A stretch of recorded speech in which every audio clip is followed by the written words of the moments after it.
Hey everyone. Welcome back to Strange Mind 6. I'm your host Ruby, and today we're going to be getting into 60 timeless Zen stories written by Aki Yama.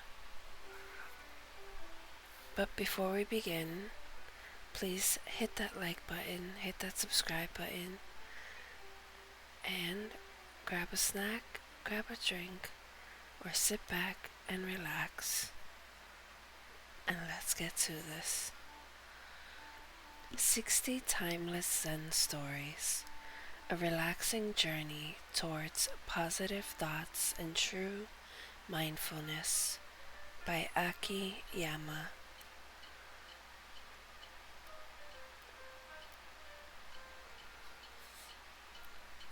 One, the teaching of still water. In the quiet countryside of a remote Zen village, there lived a young man named Hiroshi.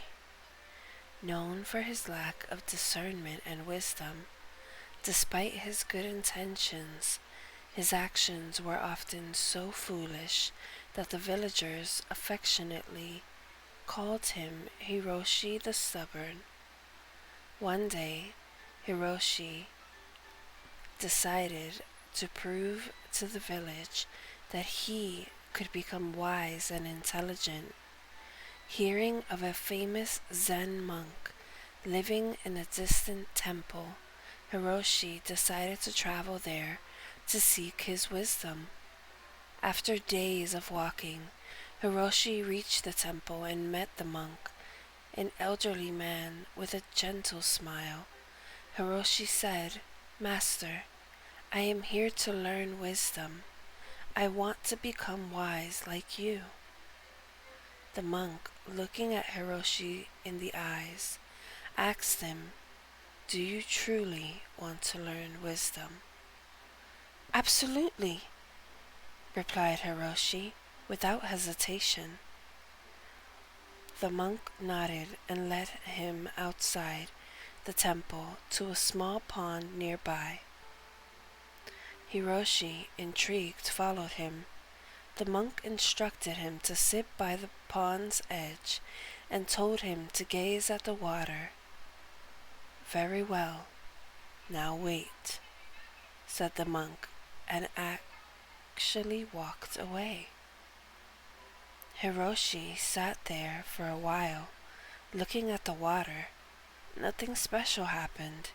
He began to feel impatient and frustrated, and was deciding to leave. At that moment, the monk returned and said, "Hiroshi, you have already learned your lesson." Hiroshi was confused. "Master, I haven't learned anything. I just looked at some water." The monk smiled and said, "Exactly. You looked at the water without expecting anything in return. True wisdom lies in accepting life's simplicity without constantly seeking something more. The water in the pond is what it is, unpretentious and desireless. Learning to accept life as it is without constantly expecting something different or better is true wisdom."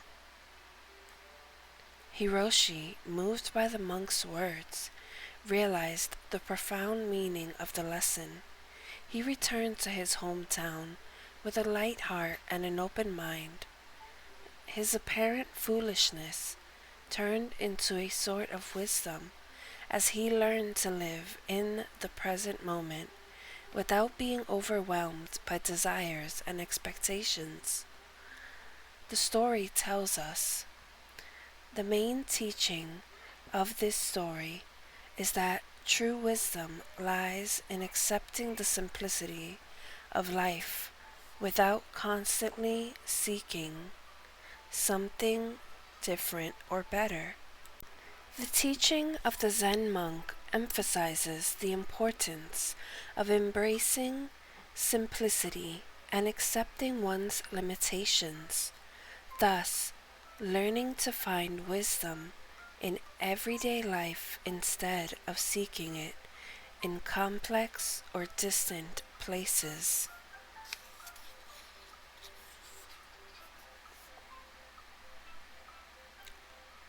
The unexpected loss. Once there was a wealthy merchant who owned many possessions, including beautiful horses. One day, one of his precious horses ran away into the forest. The merchant's neighbors expressed their condolences, saying how unfortunate it was. The merchant, however, remained surprisingly calm and replied, "Who can say what is misfortune and what is fortune?" After some time, the horse returned to the merchant, bringing with it a herd of wild horses. Now the merchant had many horses, and the neighbors said that he was a lucky man. The merchant again responded, "Who can say what is fortune and what is misfortune?" Later, the merchant's son broke his leg while trying to tame one of these horses. The neighbors expressed their sorrow for the young man's misfortune. The merchant once more replied, "Who can say what is misfortune and what is fortune?" Soon after, the country became involved in a war, and all the village's young men were drafted.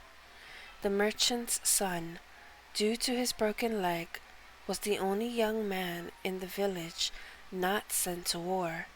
The neighbors finally recognized the merchant's wisdom and understood what seemed like misfortune had actually brought good fortune.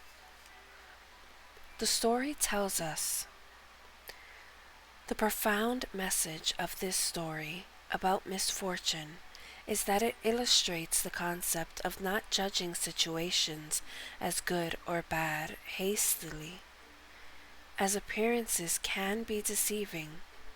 What seems like misfortune at first can turn out to be an opportunity, and vice versa. It encourages considering events in the broader perspective of time and keeping an open mind in the face of challenges, as situations can unfold in unpredictable ways. And that, my dear friends, is going to be the end of the video. I know it's very short, but with the 60 timeless Zen stories, I want to do at least 2 every video, 2 or 3 possibly, and just have it to where we could reflect and actually talk about what the story tells us and what the story was about, and if there was any other things that the story actually meant to tell the reader. So with that, my dear friends, this has been Ruby, signing off.